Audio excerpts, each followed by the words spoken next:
Yes, I want to do an intro. I would love to tell people what we're here for. Hey, welcome back. Mark Olson with Successful Contractor, and today I have the honor of having Tony Thornton with the AFA. He is the ED. Can I say ED? Yeah, man, go for it. Executive Director.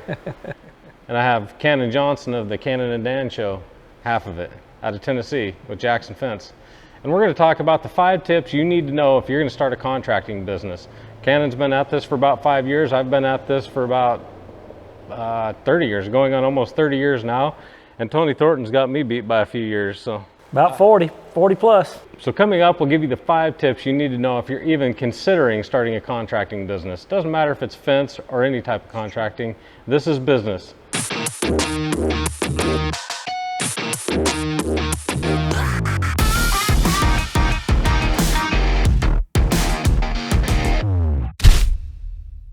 But the first thing you need to do is put a quarter in the jukebox. Actually, you don't do that. Just hit the like button right now. Just get it out of the way. It's going to cost you nothing. Now that we have that out of the way, we can focus on the real meat and potatoes of the situation. So Tony, what do you have to say about that? You talk to contractors all day, every day, and you know their pain. You know what they're suffering through. The number one tip for me would be evaluate your entity and what type of company you're going to have. And it may be different, in different parts of the country, what state you're in and those type things. You want to look at that entity set up in order to make sure that you get the best tax credits or tax capabilities. So, what type of entity are you going to set up? I think your first place, once you make a decision, I'm starting, what type of business entity am I going to set up? Can I have number 2? Can I have the second tip? Go for it, yes. My second tip, start it right from the start. Don't cut corners, get the insurance, get your licensing. Mark, I agree. If you start it from the front, if you start out doing it right, you're going to better position yourself for success. So to piggyback on what you guys are saying, when we started our business, like a lot of people do probably, we started as a sole proprietor. Okay, we didn't transition to in Tennessee, it was a better fit for us to do an LLC. So we didn't transition to an LLC until 4 years in, and that's a mess. So looking back at some of the advice that I was given on the front end, oh, you don't need all that, it'll be okay. Well, that might have been valid, but after you have assets and bank accounts and all this stuff, and you're busy day to day, and now you're trying to transfer all that stuff into a different entity, it's a big job, And so, yeah, I would echo, find your structure and start there. So we're at number 3 now. I would say sooner than later, find you a good CPA.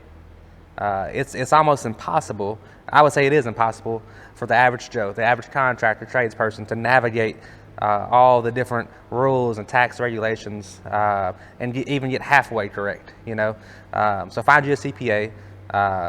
Let that person control that part of the business and make sure that you're doing your responsibilities on time. For most people starting a business, you're not going to have the knowledge of how accounting works. You're not going to have the knowledge of how to set up your books. We were talking about, in last week's episode, we were talking about how you just become the de facto bookkeeper. Most wives become the de facto bookkeepers. That's true. Despite not really wanting to do it, it's just need-based, and it's like they get thrown into that role. But if you have a CPA that can help nurture that, if they do agree to do that, which consent is a big thing, I think you really need to have them signed up for it. They really need to be invested in what's going on if you're going to put them in that role. And a CPA can help them get it started right, help them get the books started right, because the reality is books are everything. You aren't going to know if you are making any money if you don't have proper books. So there again, that kind of ties into tip number 2 is to start right. Because at the end of the day, we got to know how much money we're making. If we're not making the right percentage, then we've got to make some drastic changes on how we're doing things. Just remember, profit's not a dirty word. Without profit, you won't exist. I know everybody wants to vilify profits these days. It's not a dirty word. It's absolutely essential. Amen. That's it. Amen. That's number 3. I got number 4. Go throw it out. Number 4, you're going to be hiring some people eventually. You're absolutely going to want some people on your team.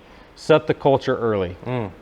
100%, you've got to set the culture. You've got to set the mood of your company, because once you start it, it's going to carry through for a very long time. It's very hard to change or disrupt a culture that already exists. If you set it up wrong and you have the wrong culture, it will haunt you for years to come. We know in our business in Wyoming, we know exactly who works in our business. We know from the minute basically from the minute they walk in the door, we know if they fit the culture. Yeah, exactly. And if you don't fit that culture, we're just not that interested in you. We're not interested in filling seats. It's more important in today than it ever has been. And you're right. It goes back to that second thing you said. Start out right. Okay. Set the expectation. You and I had that conversation a couple of weeks ago. Set the expectation to where you can hold them accountable, right? So now you as a business owner, you've got to set that expectation through how you're going to design that culture, what your expectations are on your team, on the people that's going to be working with you, not for you. Okay. The days of a boss are gone. And the bottom line is, everybody has to feed off of each other and help each other to make that success happen. And I think if you've got a leader at the top that's really focusing on that, you're going to have huge success. Think about all the jobs that you've had up until this point and all the reasons that you left those jobs and don't do that. If you had leaders that were terrible and they were more like bosses and you hated the way that they dealt with you, don't do that to the people you're going to bring on board. It really goes back to that golden rule. Treat people the way you want to be treated. If you will treat them with respect, usually you'll get respect in return. And I believe that people are a product of their environment too. So, if you bring a good person into a toxic or poor functioning environment, that good person you brought in might take those traits away.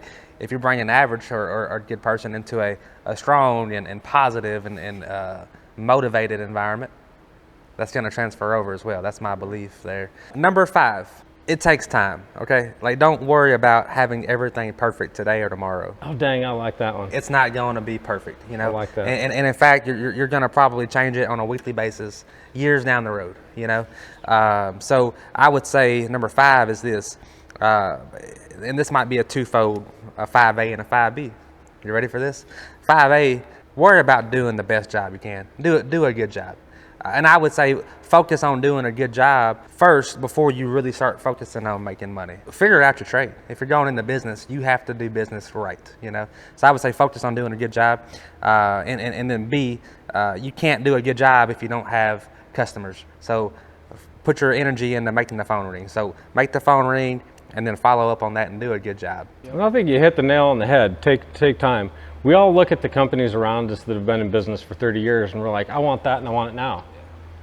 Just like our parents, we all want to go out and live in a house bigger than our parents so that we can prove to them that we've made it. It's the same thing in business. We get stuck there and we're like, I got to get it. I got to get it now. I got to get it today. And we end up choking ourselves off because we try and grow too fast. I'm one of the most aggressive people out there and probably one of the biggest risk takers there is. But that has come at a cost. That cost me my first business, the first business I was in, because we grew too fast. We outstripped our capital.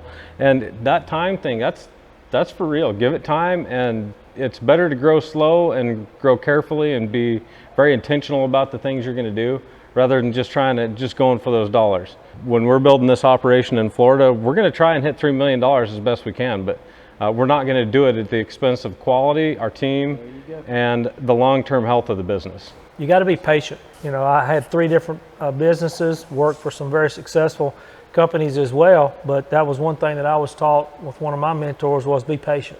It'll come as long as you're doing the right things. And I think an added bonus, would be your relationships. Relationships with your team, your employees, relationships with your vendors, your suppliers, relationships with your banker, your CPA. All those people, you need personal relationships with those individuals.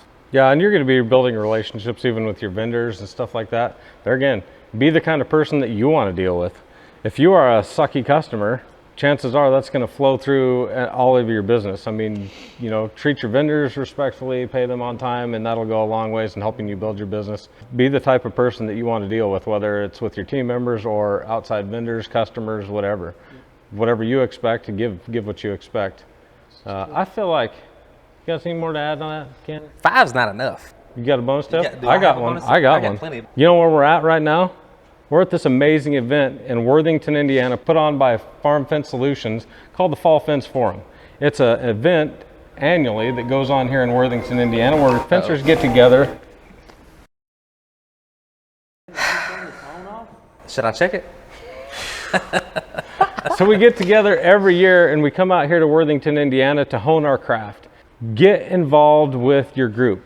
Find your people. Find your people that are just as charged up and excited about what they're doing and that can help you hone your craft and become better at what you're doing. That's what this entire event here in Worthington's about. And if you are a fence contractor, you need to be here. If you're a fence contractor, you need to be in the AFA and be a part of the AFA group and be down in Dallas next month. You've got to get tuned in to those people that can help you, because when you have questions, Cannon, have you ever called me before? Yes. Tony, have I ever called you when I had some questions? I mean, we lean on each other.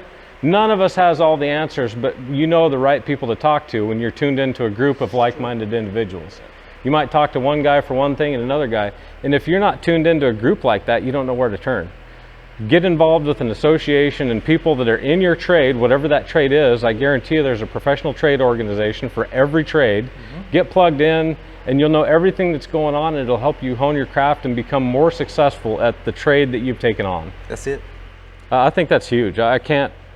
You know, from an AFA perspective, and you can look at any organization, any trade organization, if you're going to pay your dues and expect to get something out of it without putting something into it, it's never going to happen. Dive right in. It will pay dividends over the top, because having peers to talk to, people, you know, the networking, you know, if we could model networking, we'd be millionaires, right? But I mean, we do it already. We talk all the time, you know, and if somebody has a problem, if we don't have the answer, we know somebody we can't get the answer from, right? That's huge. You're tied in with manufacturers, you're tied in with other contractors. You have the world at your fingertips, and anybody and everybody is willing to help you. The manufacturers want you to succeed, because that helps them when you buy more product and you install it correctly. It makes them look good. So get tied in. I remember one of the very first things I did when we started our first company is I called up the AFA and got signed up. And that was before Google and YouTube and all these other things had come along. Immediately got plugged in and fired up, went to the training school they put on, found that incredibly valuable, and have been using the skills that I learned there during that training every day of my working career. Now you're teaching there. And now we teach it, yeah. You're teaching it. Never thought that I would be teaching other people how to do those things that I learned 20 years ago down there in Atlanta. Why do everything the hard way? If you can accelerate your growth through knowledge, if you want to get from point A to point B fast, the best way is to accelerate that growth through knowledge and your relationships and your network. Doesn't matter what state I go to in the country, I got somebody I know there that I want to stop in and see and say hi to and hang out with, and that's just amazing. The goal of any startup or an existing company, my dad taught me this a long time ago, is you want to figure out how to do less and make more, right? There's be that efficient profit's at what not you a dirty do. word. Be efficient at what you do, to where you don't have to do 10 to make the same money that you could use 2 to make the same money. So be efficient, know what your margins are, have those relationships, build that network, and you're going to set yourself up for success. When you participate with people who are within your industry, you can't just be a sponge, right? I can't just come and say, hey, tell me everything you know about this and that. Hey, Tony, tell me everything you know about this and that. I probably can't tell Tony a whole lot. I probably can't tell Mark a whole lot, but there's people that I can tell, you know? So it's like a tree, you know, you trickle that stuff down.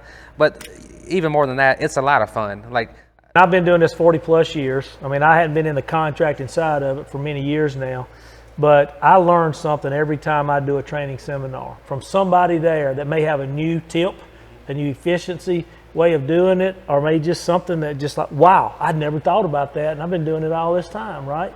Yeah, nobody here is harboring that knowledge. They're out there sharing all the knowledge that they have, and each one of them is learning something from somebody else. Just be a sponge, but be willing to share, because you may have something to share to somebody else, or you may be able to help another contractor that's not as far along in his progress as you are. So I've gotten a lot of help along the way, so everything I've done has not been on my own. Really appreciate you guys joining me here in this. This is actually the world headquarters of ProTech USA.